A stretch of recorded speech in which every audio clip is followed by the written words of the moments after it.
Di awal film, dua pengendara motor melaju kencang di atas dataran pasir sebuah pulau yang didominasi oleh pasir dan air laut. Saat berpencar, kejadian tragis terjadi ketika salah satu pengendara terjatuh dari motornya. Tanpa diduga, hewan prasejarah muncul dari bawah pasir, yakni hiu pasir yang sangat ganas, menyebabkan pria tersebut lenyap dalam sekejap.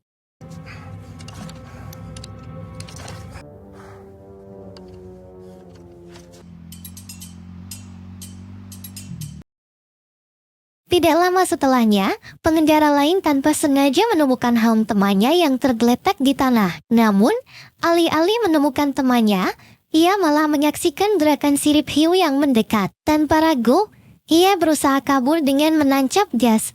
Namun malangnya, kehilangan kendali sehingga terjatuh dari motornya. Hiu ganas itu dengan cepat menerkam pria tersebut tanpa diketahui oleh siapapun.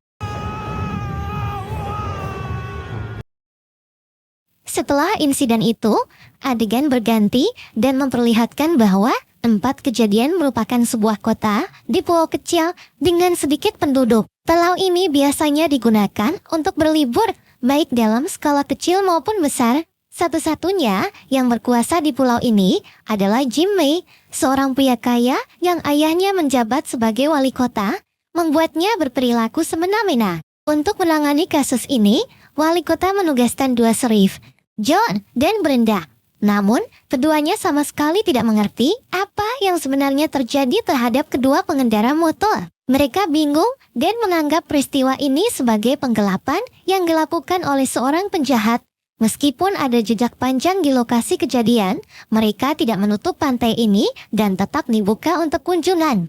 And those marks are too far from the beach to be a shark attack. Tim still had his helmet on. Why would he be swimming with his helmet on? Di sisi lain, Jimmy terus merayu ayahnya untuk membentuk sebuah acara yang bisa menghasilkan pendapatan besar. Dari percakapannya, Jimmy berencana mengadakan pesta terbuka di salah satu pantai bernama White Sands. Ia menyadari bahwa proyek besar ini memiliki potensi untuk membuat pulau ini menjadi pusat wisata yang hidup, terutama karena acara ini akan dipasarkan kepada para mahasiswa yang baru saja lulus. Do you practice that speech? That's my boy. Selanjutnya, Brenda yang membutuhkan keterangan mengenai insiden ini sengaja menelpon dokter bedah hewan bernama Sandy. Ia menyadari bahwa keahlian Dr. Sandy sangat dibutuhkan untuk membantu pekerjaan serif dalam menangani kasus tersebut. I got the feeling he'd rather swim with the sharks than... He's not with us anymore.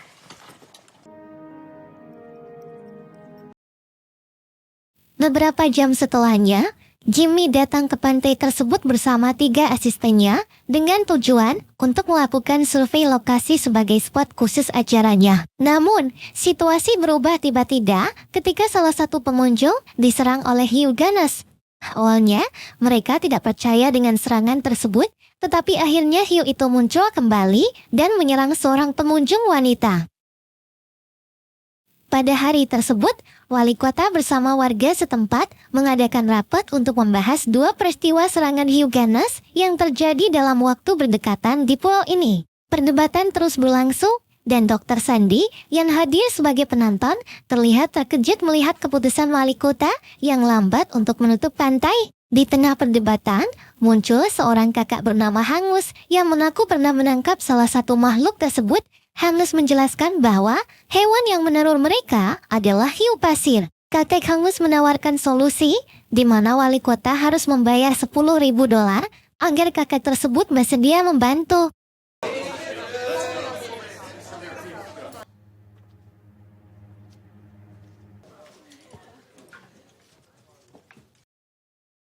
Namun, wali kota tidak mempercayai pernyataan kakek tersebut. Sebaliknya, ia lebih mengandalkan kepercayaannya pada Dr. Sandy yang telah memulai penelitiannya menggunakan tubuh korban. Girl can't be too careful. Ketika malam tiba, 2 pria terlihat berada di tepi pantai dengan menggunakan perahu karet. Dalam perbincangan mereka, mereka disuruh mencari keberadaan hiu pemangsa oleh seseorang. Namun, sayangnya, hiu itu benar-benar mendekati mereka, menyebabkan keduanya terkejut. Peristiwa tersebut secara cepat mengejek perhatian bagi Dr. Sandy dan Brenda. Insiden itu menyisakan hanya pergelangan tangan korban. Dr. Sandy mulai meneliti gigi hiu yang menancap di tubuh salah satu korban.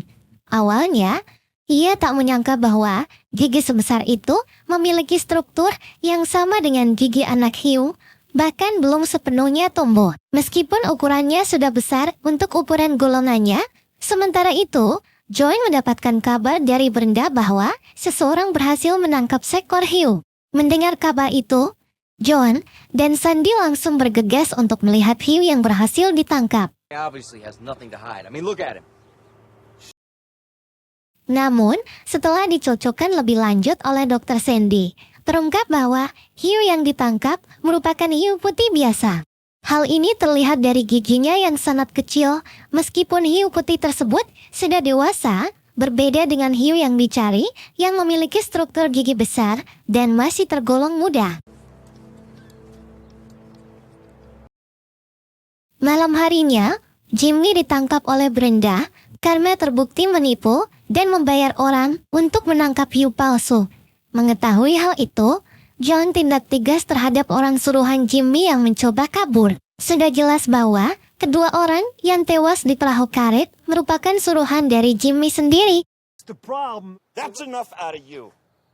Fake shark, and then turn the power off of this. Di tempat yang sama, Dr. Sandy terlihat sedang melakukan eksperimen. Ia sengaja menaruh tetesan darah di sekitar pasir untuk memancing hiu-hiu tersebut. Benar saja, tidak lama kemudian terlihat sirip hiu mulai muncul mengitari dirinya. Keadaan itu membuat mereka yang sedang berdebat tidak fokus karena John berniat untuk membantu Dr. Sandy. Setelahnya, ayahnya Jimmy melarang anaknya untuk membuat pesta di pantai ini. Namun, tiba-tiba ia malah disergap oleh hiu ganas karena sedang membuat getaran secara tidak sadar. Tambahan lagi, orang suruhan Jimmy yang sedang tidak sadar malah berada di tengah pantai sambil menggunakan handphone. Awalnya, ia berniat untuk menghubungkan kabel listrik di pantai tersebut, tapi siapa sangka ia berhasil membuat hiu yang memakannya langsung meledak. Sparky, get off the beach! Pada esok harinya, Jimmy tidak ingin kehilangan momen, dan ia begitu semangat untuk mengadakan acaranya. Apalagi hiu pasir yang selama ini meneror mereka sudah terlihat hancur berkeping-keping. Di lain situasi, Dr. Sandy menemukan kesimpulan baru setelah meneliti potongan tubuh dari hiu tersebut. Ia menjelaskan besar kemungkinan bahwa hiu ini merupakan anak dari induknya yang masih menyembunyikan diri. Namun, ia sendiri tidak tahu pasti berapa lama makhluk ini sudah berkembang biak sampai-sampai mereka mempunyai kemampuan hidrodinamis serta mengurangi gesekan untuk berenang di pasir. Gawatnya, Jimmy sama sekali tidak ingin membatalkan acara miliknya, terlebih lagi tanpa kehadiran ayahnya yang menjabat sebagai wali kota. Jimmy makin senaknya dan juga bertindak egois. And if she's anything like her offspring, she's big. That's a risk I'm willing to take. Oh, you might be. Of money, which means lots and lots of money for the people. Pada awalnya, acara berjalan lancar karena semua pengunjung terlihat senang. Namun, suatu ketika, salah satu pengunjung tiba-tiba dicaplok oleh hiu pasir, membuat kerumunan menjadi ricuh. Hebatnya, kali ini hiu yang meneror bukan hanya satu ekor, melainkan ada 5-6 ekor.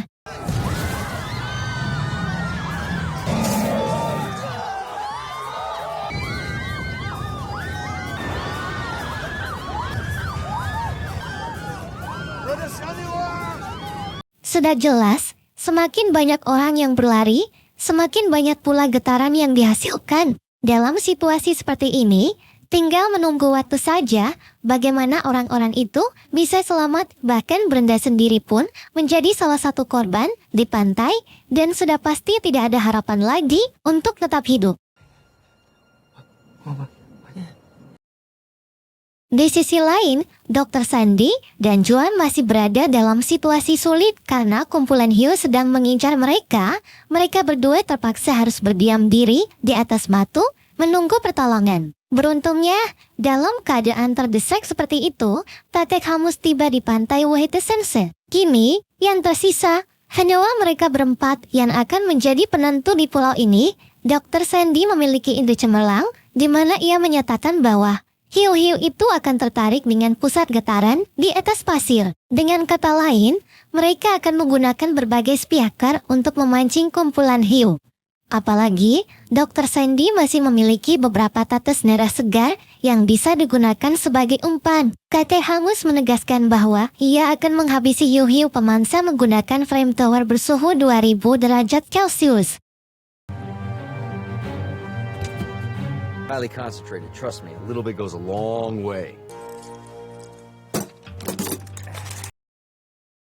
Tidak perlu waktu lama, terlihat kumpulan hiu pasir sudah mengitari zona getaran dan mencium bau darah.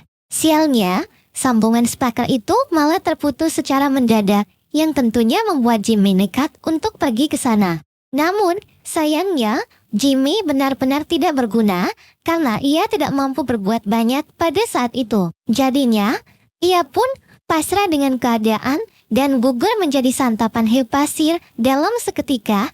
Pada kondisi seperti ini, Tetek Hangus langsung memanfaatkan alatnya untuk membakar hiu-hiu itu. Dengan suhu 2000 derajat Celcius, sudah pasti kumpulan hiu langsung gosong dalam sekejap.